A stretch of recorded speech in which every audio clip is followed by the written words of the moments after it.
नमः। दयापात्रं देवत्यादिगुणार्णवम् यतीन्द्रप्रवणं वन्दे रम्यजामातरं मुनिं लक्ष्मीनाथसमारम्भान् नारयामनमध्यमाम् अस्मदाचार्यपर्यन्तां वन्दे गुरुपरम्परां यो नित्यमच्युतपदाम्बुजैर्परत्म व्यामोहतस्तैतराणि तृणायमेने अस्मद्गुरोर्भगवतौ सदैकसिन्धोः रामानुजस्य चरणौ शरणं प्रपद्ये।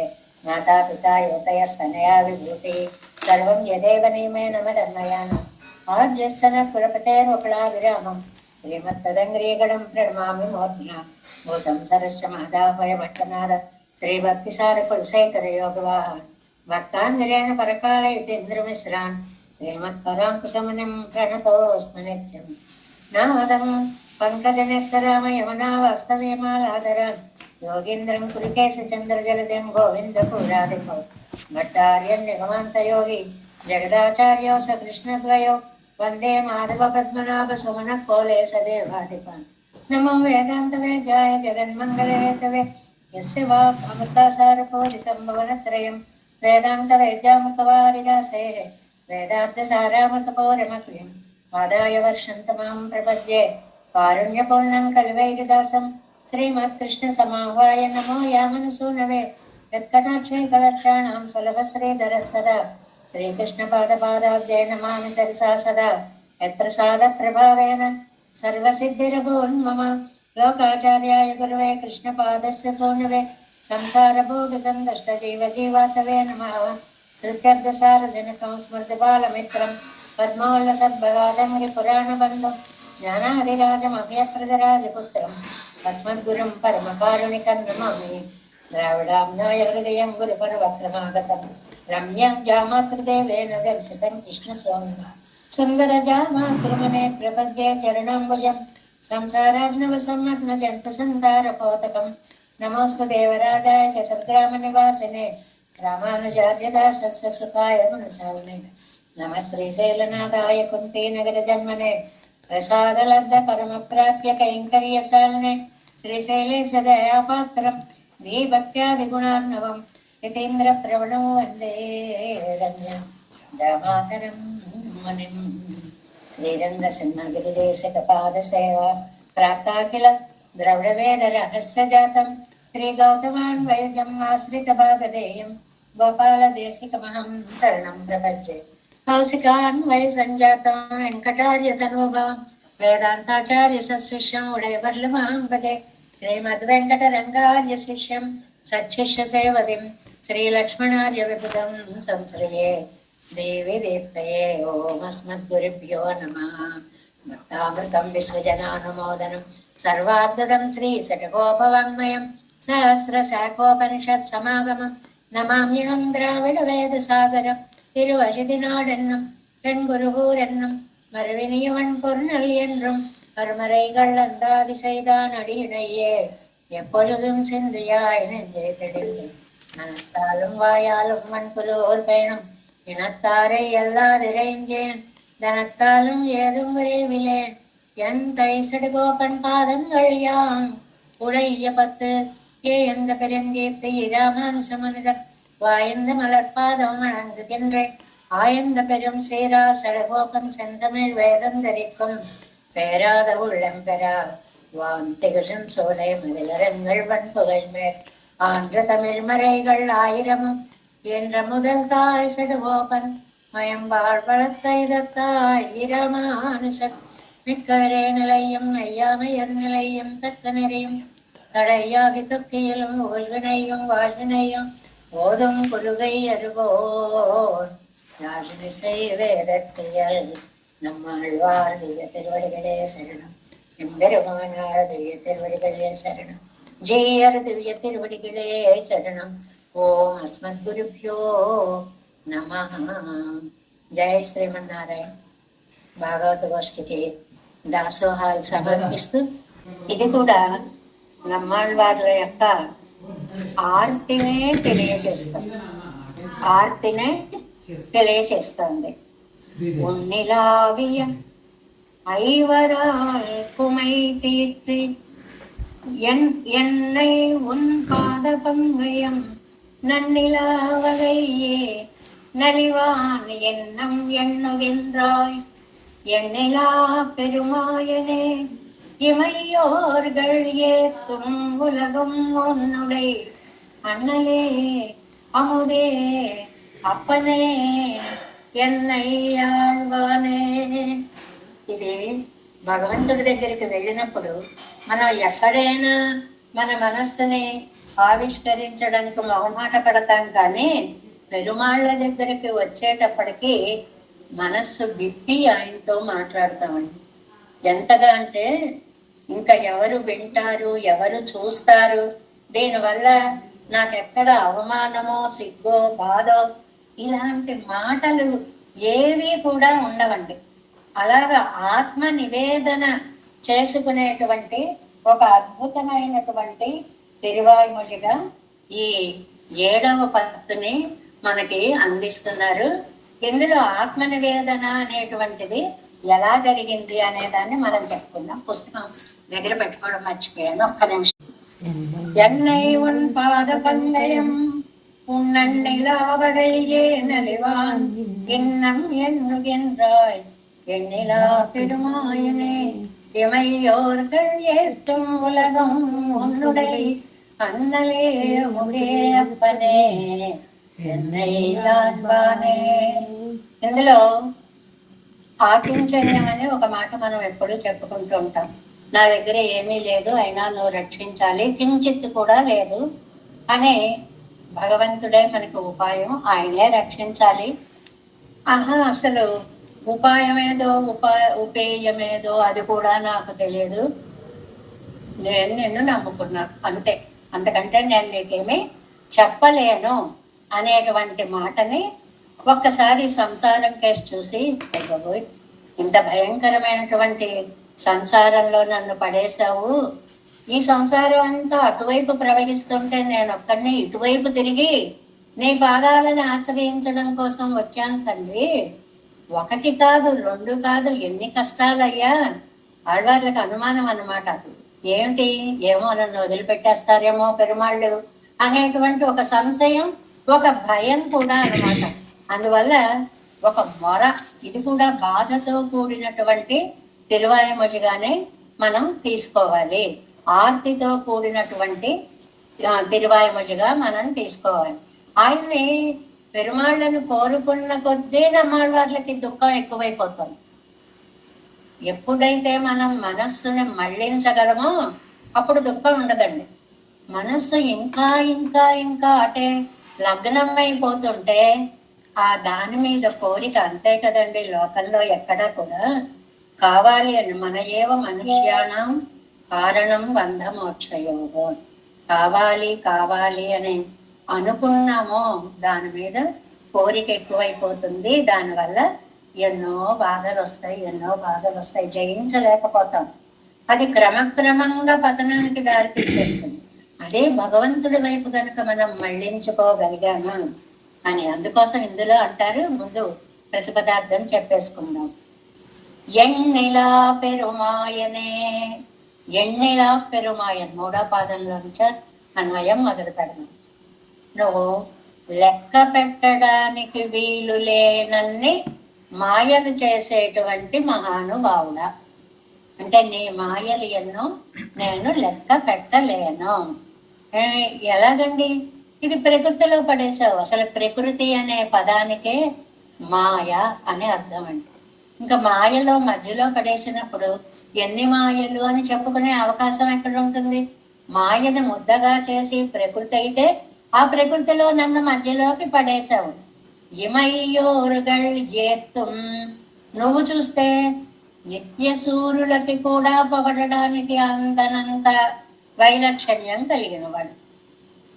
అంటే ఇక్కడ 2 ఎక్స్ట్రిమిటీస్, 2 అతి విలక్షణత్వాలే. నువ్వు చూస్తే నిత్య సూర్యులకు కూడా అందనంత పైకెడిపోయావు. నన్ను చూస్తే మాయలో లోపలికి పాతాళంలోకి గుచ్చేశావు. ఎక్కడయ్యా నా మొర నీకు ఎలా వినిపిస్తుందయ్యా? ఉలగం 3 ఉడై అన్నలే, లోకాలు 3ంటిని నీ అధీనంలో పెట్టుకున్న స్వామి. అంటే త్రిలోకాధీశుడు, త్రిలోకాల సప్తలోకాల చతుర్దశ భువనాల వాటి వాటి యొక్క పేర్లను బట్టి వాటిని బట్టి ఆ అంతరాలను బట్టి వాటిని లెక్కించుకుంటున్నాను. కానీ సృష్టి అని ఒక్క పదం వేస్తే ఏ ఉన్నాయో అన్ని అందులోకి వచ్చేస్తాయి. వాటన్నిటి మీద కూడా ఆధిపత్యం స్వామిదే. ఎందుకంటే అన్నలే, ఆ పదం అన్నల్ అనేటువంటి పదం స్వామిత్వాన్ని చెప్తుందండి. స్వామిత్వం అంటే అధికారము కలిగినటువంటి వాడు, తన అధీనంలో అవన్నీ ఉన్నవాడు అనేటువంటి అర్థం. అలా ఉన్నాడు కదా అని బాబాయ్ కఠినంగా ఏమో ఎలా ఉంటాడు అనేలా ఉంటాడండి. ఆమోదే భోగ్య పూతుడుగా ఉంటావు, తలచుకున్న కొద్ది ఆనందాన్ని ఇస్తూ ఉంటావు. అంతేకాదు అప్పనే, ఆ పదం చూడండి, ఉపకారకుడా, తండ్రి ఉపకారకుడా. ఎంతసేపు ఎలాగా బాగు చేయాలా అనేటువంటి ప్రయత్నం, ఆ చేసేటువంటి మనస్సు నీకుంది. పాపం నువ్వు మాత్రం ఏం చేస్తానులే, నన్ను చూసేటప్పటికి నా తప్పులన్నీ కనపడేటప్పటికి తొక్కి పాడేస్తావు. అయ్యయ్యో అనుకుంటావు, మళ్ళీ చేయూతనిచ్చి నువ్వే పైకి తీస్తుంటావు. ఎన్నై నన్ను ఐవరాల్పుమై తీర్థ పంచేంద్రియాల చేత బాధ కలిగేలా చేసావయ్య. ఏదో ఒక శత్రువు వస్తే ఎలాగో అలాగ తప్పించుకుని పారిపోయి చెయ్యొచ్చు. వందెపోటు దొంగల్లాగా 5గురు ఒక్కసారి మీద పడ్డారు. ఈ విషయాన్ని అందరూ మహానుభావులు, శంకర భగవత్పాదులు చూడండి ఎంత బాగుంటుందో. అంధస్య మే కృత వివేక మహాధనస్య చోరైః మహాబలిభిః ఇంద్రియ నామధేయైః చోరైః మహాబలిభిః. ఒక్కడు ఎంత బలం కలిగిన వాడో దొంగ. 5గురు వచ్చారు. ఎవరన్నా 5గురు మనకి ఆత్మ మీకు వచ్చిన వాడు. ఇంద్రియాలన్నీ వస్తుందా లైట్? ఇవన్నీ బాధ పెడుతూ ఉంటే ఎన్నై ఉన్ పాద పంకయం నన్నిలా వగై. దీన్ని బాధ పెడుతుంటే నేను ఎలాగైనా నీ పాదాల దగ్గరికి చేరాలి అని ఒక ప్రయత్నం చేస్తున్నాను.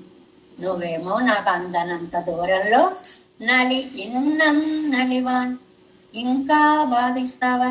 ఆ ఇంకా అనే దాంట్లో 100 అర్థాలు చెప్తారండి వ్యాఖ్యానంలో.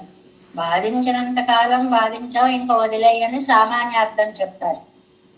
ఇంత పాప ఫలాన్ని అనుభవించిన తరువాత కూడా నన్ను రక్షించాలని నీకు కటాక్షం కలగలేదా తండ్రి? ఇంకా బాధపడతావా? నా ఇంకాకి అందులో జీవుడు చేసుకున్నటువంటి కర్మ ఫలానుభవాన్ని ఒక్కసారి గుర్తు చేయడం ఉంది అంటారు వ్యాఖ్యానంలో. నలివాన్ ఎన్నొగెన్రాయ్, అలా బాధించాలని నిర్ణయించుకున్నావా ఏంటి? డిసైడ్ అయిపోయావు ఏమని?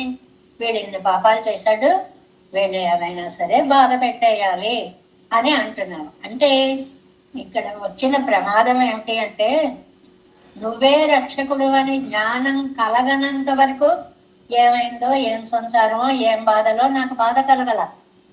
ఇప్పుడు నాకు నువ్వే రక్షకుడివి అన్న జ్ఞానం కలిగింది.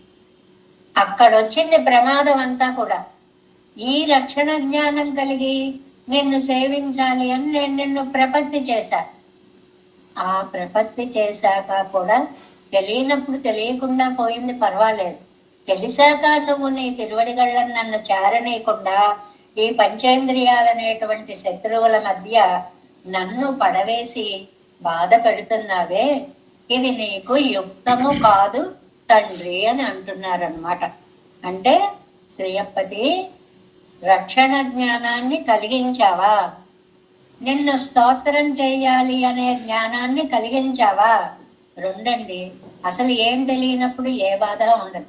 కొంచెం తెలుసుకునేటప్పటికి ఇంకా తెలుసుకోవాలనే ఆర్తి బయలుదేరుతుంది. సరిగ్గా ఆ భావం ఈ పాసురంలో. నాకు ఇంతకు ముందు నీదేం తెలియదు, గొడవలేదు. ఇప్పుడేమో నువ్వు సర్వజగత్పాలకుడివి అని తెలిసింది, నాకు నువ్వే రక్షకుడివి అని తెలిసింది. ఈ జ్ఞానం కలిగింది కాబట్టి నిన్ను వేడుకోవాలి అని మొదలు పెట్టాను. ఇంత శరణాగతి చేస్తే ఎక్కడ విననట్లుగా అలా ఎలా కూర్చోగలుగుతున్నావు? పైగా నన్ను ఇంకా ఇంకా ఇంకా సంసారంలో ఎలా తోసి పడేయగలుగుతున్నావు?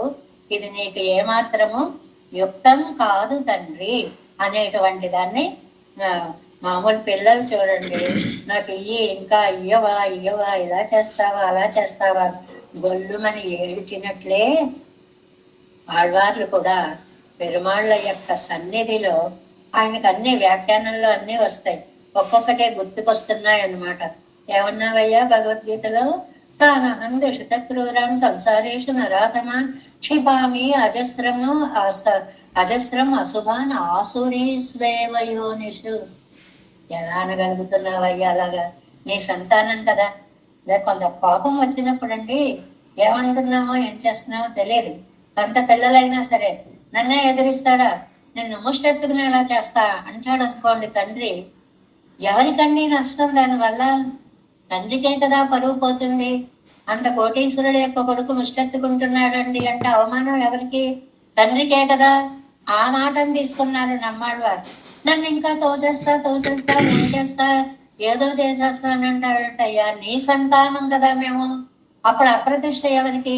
నీ సంసారాన్ని నువ్వు రక్షించుకోలేకపోయావు అనేటువంటిది నువ్వే ఇంకొక మాట కూడా చెప్పుకోవాలి. ఇప్పుడు ఎందుకు చేయకూడదు? ఏం చెప్పాను? తేషాం సతతయుక్తానం వసితం ప్రీతిపూర్వకం దదామి బుద్ధి యోగ ఏన మాముపయాంతితే. నేను బుద్ధి యోగాన్ని ఇస్తాను. ఒక మాట అన్నావు కదా, ఇస్తానన్నటువంటి వాడివి ఎప్పుడు నీ దగ్గర ఉండేలా నన్ను చేర్చుకొని నాకు మంచి జ్ఞానాన్ని అనుగ్రహించకూడదా? రెండు నువ్వన్న మాటలే. నీ కరుణ కటాక్షం ప్రసరించినప్పుడు ఈ మంచి దారిలో గనుక నన్ను పడేస్తే సరిపోతుంది కదా. ఎందువల్లంటే శరణాగతి చేస్తున్నారు. శరణాగతి ఫలించిందా ఫలించలేదా అని మనకు ఒక వ్యాఖ్యానంలో ఒక మాట వస్తుందండి.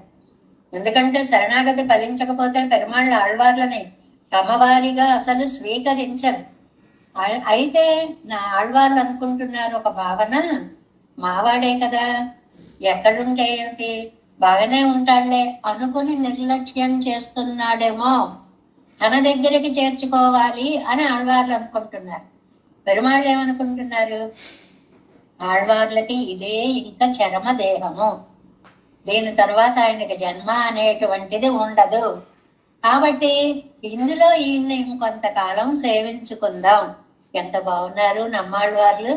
ఆ కంచిలో చెప్పినట్లుగా తొలిదొలి ఎన్మననే అంటూ తన వైపు చేతిని ముద్రగా చేసి చూపిస్తూ ఆ పెరుమాళ్ళని, ఆ ముడి, ఆ వకుళాభరణాలంకృతత్వం ఎంత బాగున్నారు స్వామి, ఈ స్వామిని ఇంకా చూడాలి అనుకున్నట్టండి పెరుమాళ్ళు. అందువల్ల అని ఒక కారణం చెప్తారు. రెండవది ఏం చెప్తారు? ఇలాంటి ఆయన ఉండబట్టి కదా అత్యద్భుతమైనటువంటి దివ్య ప్రబంధాలన్నీ కూడా వెలిసాయి. వీటన్నిటినీ మానవులు తలుచుకోగలుగుతున్నారు, నేర్చుకోగలుగుతున్నారు. కాబట్టి ఇలాంటి గ్రంథ ప్రచారం మరికింత చెయ్యాలి అంటే ఈ ఆళ్వారు ఈ భూమి మీదే ఉండాలి, కొంతకాలం ఉండాలి అని వారి చేత లోకోజ్జీవనం చేయించడం కోసం పెరుమాళ్ళు ఆలోచిస్తున్నారు తప్ప నమ్మాళ్ళవార్ల యొక్క శరణాగతి ఫలించిందా లేదా అనే డౌటే లేదండి. పూర్తిగా శరణాగతి ఫలించింది. పైగా ఆయన ఆలస్యం చేస్తూ ఉన్న కొద్దీ ఈ ఆర్తి అనేటువంటిది ఇంకా ఇంకా ఇంకా ఎక్కువైపోయి ఆయనకు వినపడుతోందో లేదో, నేను ఇక్కడున్నాను నువ్వు అక్కడున్నావు కాబట్టి ఈ మాట నీకు వినిపిస్తుందో వినపడదో అని మొరపెట్టాలి అని మరింత ఆర్తిని తమ కంఠధ్వనిలో నింపుకున్నటువంటి ఆళ్వార్లు అంటారు ఈ తిరువాయిమడిలో. అంతేకాదు ఈ తిరువాయిమడిలో ఆళ్వార్లుగానే ఉన్నారు. భగవంతుణ్ణి ఏమిటయ్యా ఇలా చేస్తావు అని నువ్వు ఒక నిష్ఠూరాలాడడం కూడా మనకి కనిపిస్తుంది అంటారు చాలా వ్యాఖ్యానాల్లో. అదేంటంటే నేనేం చేశాను, మీ అంతటి మీరు అలా చేసుకుని అంటాడేమో పెరుమాళ్ళని. పిల్లల్ని లోకల్లో పూర్వం దిగుడు బావులు అని ఉండేవండి, లేకపోతే పైకి వరలు లేకుండా తోడుకునేలాంటి బావులు ఇప్పుడప్పుడు పల్లెటూళ్ళలో ఉంటాయి. పసిపిల్లలు ఆడుకుంటున్నారు అనుకోండి, అక్కడ చూసుకోకుండా బావిలో పడిపోయారనుకోండి, ఆ తల్లి చూడండి పిల్లాన్ని బావిలో పడేసింది అంటారు. పిల్లల్ని తల్లి పడేస్తుందా? పడేదు. కానీ వాటి గురించి పట్టించుకోకపోవడమే ఆవిడ పడేసినట్లు ఎలా లెక్కో, అలాగే నన్ను నువ్వు ఉద్ధరించకపోవడమే నన్ను నువ్వు సంసారంలో మరింత లోతుగా లోపలికి పడేయడానికి లెక్క అనేటువంటి దాన్ని ఆళ్వార్లు చాలా అందమైనటువంటి సమన్వయంతో మనకి ఇక్కడ నంబిళ్ళయ్య గారి వ్యాఖ్యానంలో వస్తుంది అన్నమాట. అంటే అందుకనే ఏమన్నారు, పలని కట్టి పడుపాయో, ఏవో విశేష విషయాలను చూపించి నన్ను మార్గం మళ్ళిస్తావా అని అంటున్నారు. ఇక్కడ ఈ పాసురంలో ఏమిటి మార్గం మళ్ళించడానికి మార్గాలు? పంచ ఇంద్రియాలు అనేటువంటిది. ఇవన్నీ కూడా మనిషిని తమ వైపు లాగేస్తూ సంసారంలోకి లోపలికి తోసేస్తూ ఉంటాయి.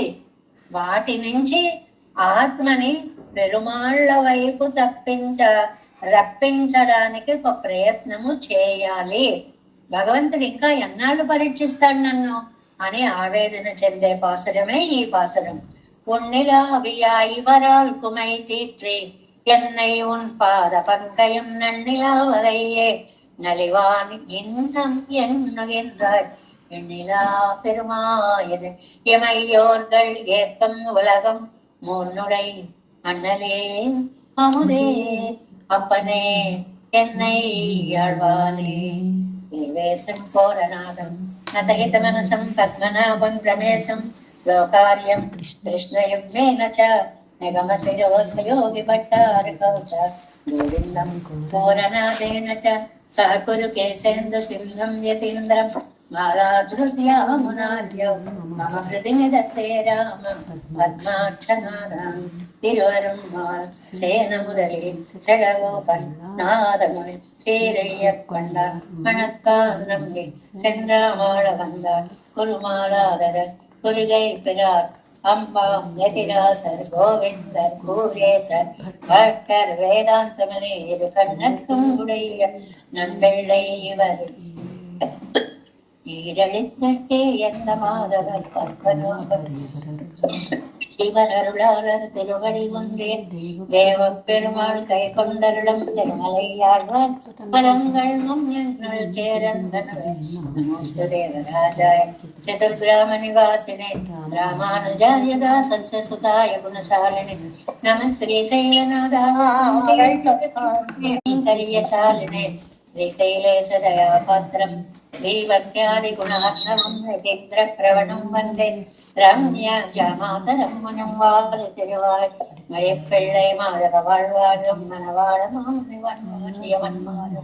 திருவாய்மொழி பொருளை மாநத்தோர் தேரும்படி உரைக்கும் சேர் ஸ்ரீரங்க சிம்ஹதிரி தேசிக பாத சேவா பிரதாகில திரவிட வேத ரகஸ்ய ஜாதம் శ్రీకాంతమాన్వయజన్ ఆశ్రితభావదేవ గోపాలదేశికమహం శరణం ప్రపంచే కౌశికాన్వయ సంజాతం వెంకటార్యతనోభవం వేదాంతాచార్య సశిష్యం ఉడయవల్లుమహం భజే శ్రీమద్ వెంకటరంగార్య శిష్యం సచ్చిష్య సేవది శ్రీలక్ష్మీనార్య విగదం సంశ్రయే దేవి దిగ్నయే ఓం అస్మద్గురుభ్యో నమః జయ శ్రీమన్నారాయణ భాగవత గోష్ఠికి దాసోహం.